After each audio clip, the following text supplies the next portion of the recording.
Welcome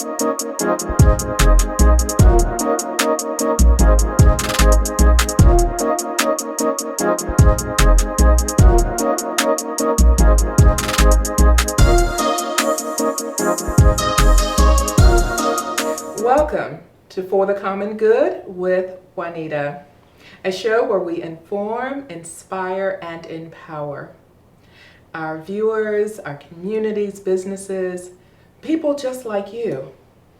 I'm really excited about the show today because we're talking about a very important topic. Your child safe from secrets, protecting kids from sexual abuse.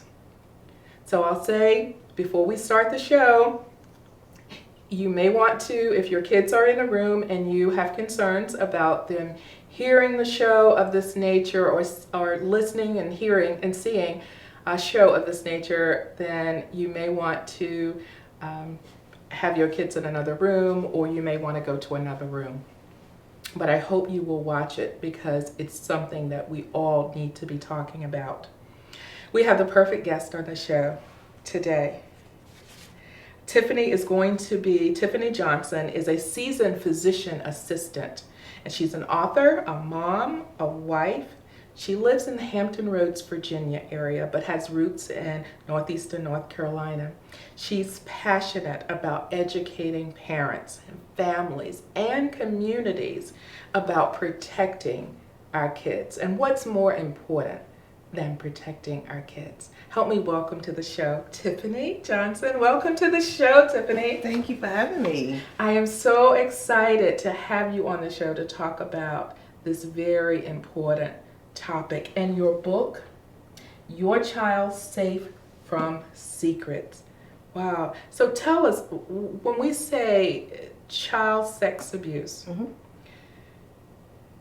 tell us about that. What exactly is it, and how has it impacted your life? Absolutely. So child sexual abuse is when a person basically participates in sexual activities with a minor, who is a person who cannot consent, whether based off age, whether based off intellectually not understanding what's going on. And it's for the purpose of the abuser's sexual gratification.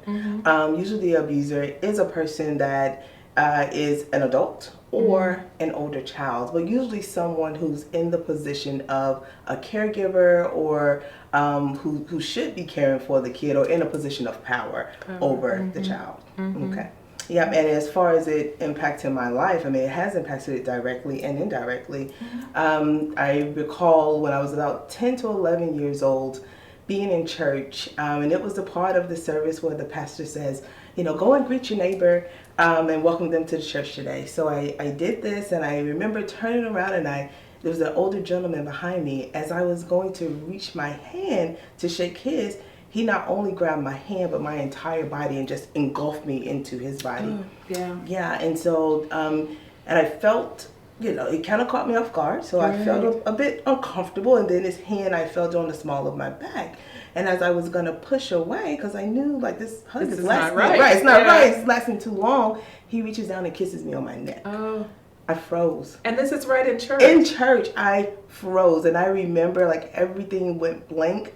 I felt it was just him and I there, and nobody. And I was embarrassed at the same time. I was like, what is happening here? Like, this is not normal. Right. You know, and as I, you know, ready to push away, and I remember him looking at me like, I bet you won't say something. Like, that's what I read. Like, I bet you won't say anything because who are you going to tell, right? Who's going to believe you, Who's right? going to believe you? And he walks away. So I'm left confused, nervous about what just happened, also embarrassed. And so the whole church service, like, I was just in my own head, like, what did I do to make him think this was okay to touch me that way? And fast forward a few years, you know, taking just some classes, and I'm a physician assistant, so taking classes about sexual abuse, I realized that there's so many children that have endured way more than what I endured that day. I know how confused and scared I was. Imagine how the children feel that have gone through much more. Yeah. You know, and so from there I just took a step. I felt a calling that I need to get this information out to moms, to dads, to the community on how we need to protect our children from sexual abuse.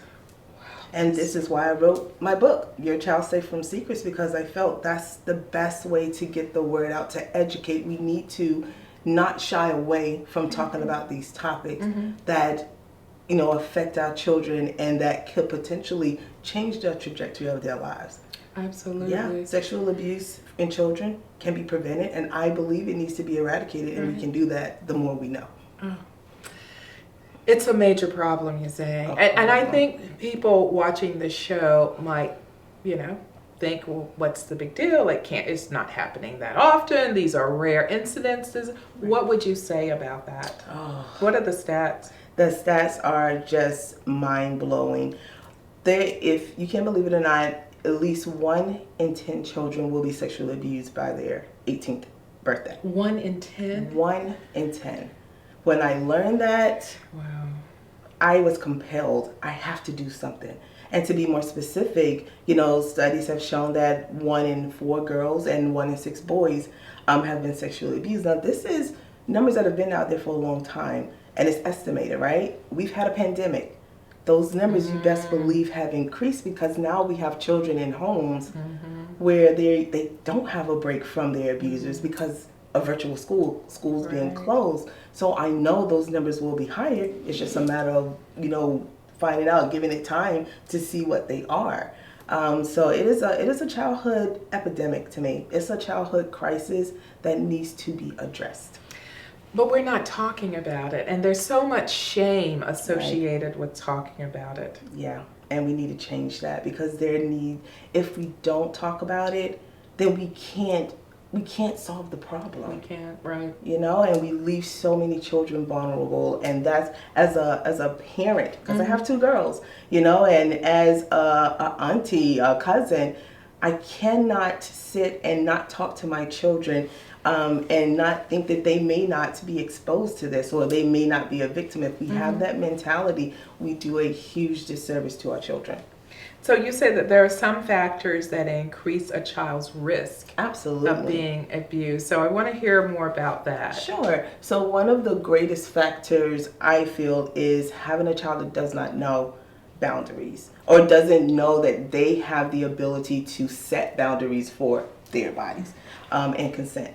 There are other factors such as a child living in a home with a non-biological parent and a single parent. So children such as, a child living in a home with a mother and a boyfriend or a father and a girlfriend or a step-parent, those children are almost 20 times more likely to be sexually abused. 20 times more likely? Almost 20 times more likely to be sexually abused. So it's important to know the company you keep. Ooh. And it's important to talk to your children about what's going on in the house, what's appropriate, what's not appropriate.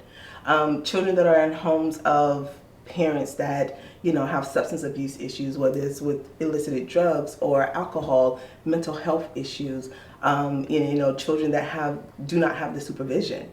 So if we have those issues in the home and they're not being taken care of, a lot of times those are children that don't have the proper supervision and they are easy targets, unfortunately. So and a lot of times people think, certain races are at higher risk, and that's very dangerous to have that thought process, because when people are associated with one race, they tend to think, I'm not that race, so it doesn't affect me. Child sexual abuse can happen in any home, any background. Absolutely. So it's universal. It's universal.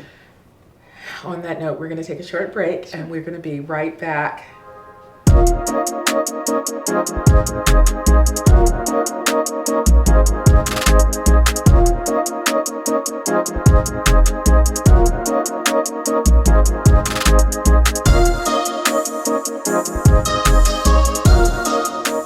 Welcome back to For the Common Good with Juanita. And I'm here talking to our guest, Tiffany Johnson, and we're talking about your child safe from secrets, protecting your child from sexual abuse. So Tiffany, I wanted to ask you, how someone may be wondering, how exactly would I recognize a predator or someone who would cause harm to my child? Sure. A lot of times, and I've talked to multiple parents, over the years, and a lot of times the first thing they think of, like an older guy, maybe at the playground, waiting for the chance to grab their kids.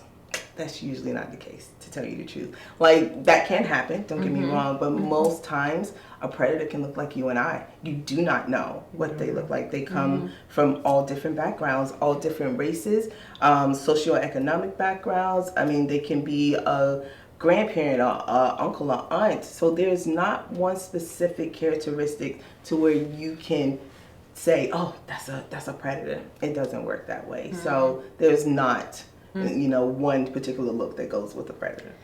And and most of the ones who are predators, perhaps there's a certain way that they're able to do what they are doing to the child. So whether it's the befriending the parent or befriending the child. So talk to us more about that, some of the tactics that they would use. So one of the biggest tactics that's used by an abuser, I would say, is grooming. And grooming means like trying to win the trust of the child or the parent in order for them to have easy access to the child. That can come in the form of paying special attention to the child or children, such as giving them candy, wanting to take them to the store to buy things, or just showing them the affection that maybe the kid doesn't get at home. So it's just a way to win that trust. So again, the family or the child will not pretty much rebel against them when they start to make their move. So it's important to recognize those particular behaviors. Those are concerning. If there's a person that is paying special attention all the time and wants an opportunity alone with the child, that is a red flag. You should watch for that. And so now that's the kid, but there's also the parent that the predator sort of develops this relationship with. Absolutely. What does that look like? So just for an example, I had talked to a lady once before who was looking for a mentor for her son. And so she decided to go on Facebook. There's a lot of groups and things. And she met this guy who seemed to be very interested in helping her with her son. Well, of course, she allowed him to take the son to like football practice and all of these different places. But in the meantime, she had a daughter who would go along also. Well, while mom trusted this guy because he came off nice, like he wanted to help, he ended up molesting the daughter. She didn't find out until later when the daughter was starting to, show certain behaviors. But they can definitely try to win the trust. Maybe someone trying to fix things in the house that needs to be done from a parent who doesn't have the help. That's the way to get into the home. So it's not just from the kid, you're right. It can absolutely be to the parent to get to the child. Wow. And you said that there's some signs that we should look for in the child, behavior or things like that. Absolutely. So talk more about that. Yeah, so signs that could point to potential sexual abuse or a child is being targeted emotionally or behaviorally can be if a child, you start to notice dropping in school grades, if they're a school-age child. Of course, there's different ages that reacts differently. In younger kids, it could be where they're crying all the time. They can show actually over-sexualized behaviors that a young child wouldn't know for their developmental stage. Being angry, being shameful, regretful, being fearful, especially if they're around the abuser and you don't know that's the abuser. So multiple symptoms and signs that can be shown by the kid, for sure. And so, and what would a parent do? I mean, what if they start seeing these signs? I mean, would they ask how would they ask the child? Absolutely. He's like, what do you say? All about it. So for me, and it kind of leads me into the next, the next thing, like in order to know these things, please have a line of open communication with your child. So if you're noticing something different, ask. Like, hey, what's going on? What's happening? I'm noticing that, we're not doing so hot in your grades. Is there anything going on? Now, I would tell you, I have children. And sometimes it's hard for them to talk because kids internalize everything. And sometimes it's hard for them to express how they feel, or they may think they may get into trouble. So if you feel like there's something going on and you can't quite figure it out, there's always therapists that you can have your child to go to where it's a third party, and it's just they feel less pressure type of deal. But yes, ask questions, talk, start to pay attention as to who your child is around when they start acting this way, maybe. That's a good idea. But always letting your child know that whatever it is, you're not going to get in trouble. You're not going to get in trouble is so important. And that mom or dad, they're not going to be upset with you no matter what you share. So important. But that's kind of hard when it's, a family member, an uncle, or, aunt, somebody in the family. But that's why you are having those open communications, and you say, even from a young child, like for example, what I deal with my children, when you're going to such and such house, let's say we're going to a barbecue, you ask mom or dad to help you to the restroom if they needed help as a toddler. Or if you're staying at grandma's overnight, like these are things that need to happen and things that don't need to happen, right? And you tell them no one is allowed to touch. And I like to use real names to real body parts, so that if your child tells you, hey, this is what happened, and they're using the exact terms for their anatomical parts, so that you understand what's happening, and people that do not know the language you guys use, they also understand what happens. Does that make sense? Yes. Yeah, so we have to teach them correct terminology for body parts and let them know that their parts, it's normal. Right. And get over this hush hush and shyness and, about talking about, because, you can talk based on their age, appropriately, like you're saying, and communicate that. But we've got to start, because we don't do that. And the kids shouldn't be learning things in school. I mean, it needs to start at home. It absolutely needs to start at home, because better believe they will learn things at school at a faster pace than what you think they should. I've experienced it. So it's important, you can start talking to your children about their body parts, starting in, infancy and up. As you're giving a bath, hey, this is what we're getting ready to wash, Well, things have changed from when we've grown up. True. It has changed. But you have to now, because we've learned differently. We learn differently, and again, with my children, and my mindset is, as a medical provider, when I have children working in, say, like an urgent care position, when I will have children come to me, I've had children to use cutesy names for their body parts. I may not understand what that language is. So that is an opportunity lost. Say, for instance, if a child came to me, and I actually had this happen, saying, well, someone touched my cookie. How am I supposed to know that she's meaning her vagina? So that could have been a lost opportunity had I not asked more questions. That I would not have been able to help that child. So it's important to use the real names: vagina, penis, buttocks. It's the same as if you're teaching, your babies where their hands and their toes and nose is located. It's a body part. If it's going to help prevent or protect our children, do it. Just do it. On that note, we'll be right back. Don't you go anywhere.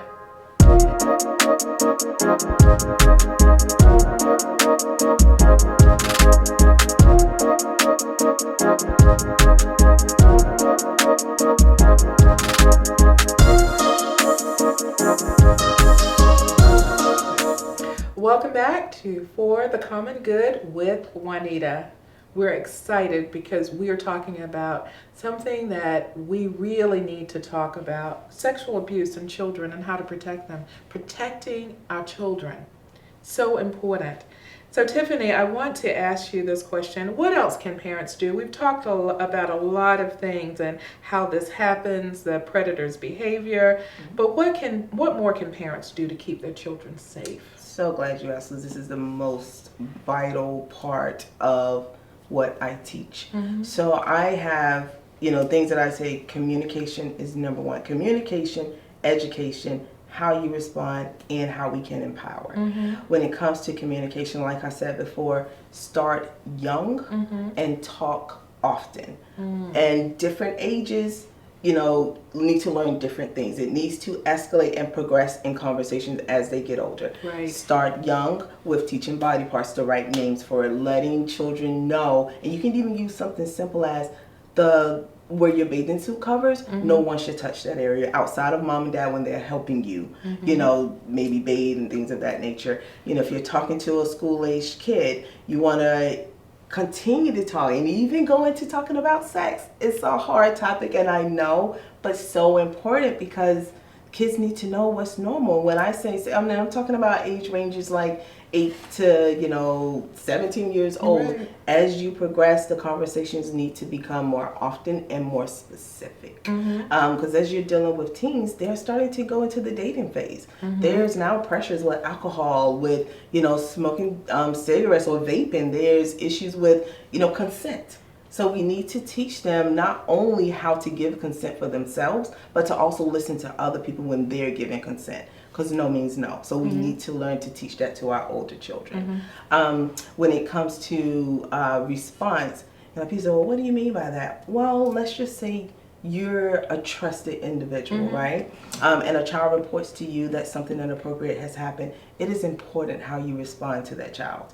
If you respond in a negative way, such as you're angry or you want to go and beat up this person, the kid will shut down. We don't want that, because if they're shutting down, you're not getting the information. So what I encourage parents to do is listen. First and foremost, let the child know that you believe them. That is so important. I hear that a lot. Yes. Is that the child fears that no one's going to believe them, and probably the predator is telling them that anyway. Exactly. Who's going to believe you? Right. I'm the adult, or I'm the oldest one, so no one is going to believe you. So Yeah. please, that's so important to let the child know you believe them. And then after that, get the child to safety if there's an imminent danger. Or if there's not, then please call the appropriate people, such as the police or CPS, which is Child Protective Services, to report this and let them handle it, as opposed to trying to leave it in the home and you handle it and it doesn't turn out well, right? So we have to make sure we're reporting it so the child can get the resources that they need to help start, the healing process, and to let them be able to get the story out. And so once the child is able to tell the parent, give the parent some information, and it is a family member, it's going to cause all kinds of issues, and to some of that is going to be traumatic to the child, because then they're Right. Even though they've told it, they're still going to feel some fear and concern and Absolutely. for their well-being. It's a hard situation. However, if we do not get the child the help they need and get them out of that environment, it's going to happen again. The damage is already done once that person has crossed the boundary. And that's why it's important to get the providers in, the healthcare providers in, so they can help you navigate where you need to go and how you need to make sure that the entire family is getting the help that this child needs. Because to me, the child is first. They will always be primary. Their safety always comes first, regardless of how things may look, right? So it's important. Yes. So I want to talk a minute about the book. Now, who is the book for? Parents, of course. Absolutely. Who else? Moms, dads, grandparents, churches, anyone who has an affiliation with the child. Right? So that can be a person that lives in the community. Maybe they don't have children, but if you have nieces, nephews, cousins, this book is for you. I wrote this book, and I wrote it in terms so that anybody can understand the information that's in it. I wanted it to be a comprehensive guide. It goes from what parents should do. It talks about appropriate things that kids supposed to do for different developmental stages, and abnormal things that could indicate that the kid has been targeted. So it's for everybody. Anybody who knows a kid and wants to protect them, that's what it's for.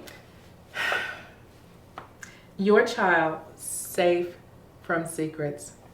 Thank you so much, Tiffany, for coming on the show to talk about your book, because it is so important that we start now. With the number, the statistics, the way they are, if we don't start talking about this, it's only going to get worse. Absolutely. So we have to. Thank you again for joining the show. Thank you for having me. And thank you for tuning in to For the Common Good with Juanita. We'll see you next time.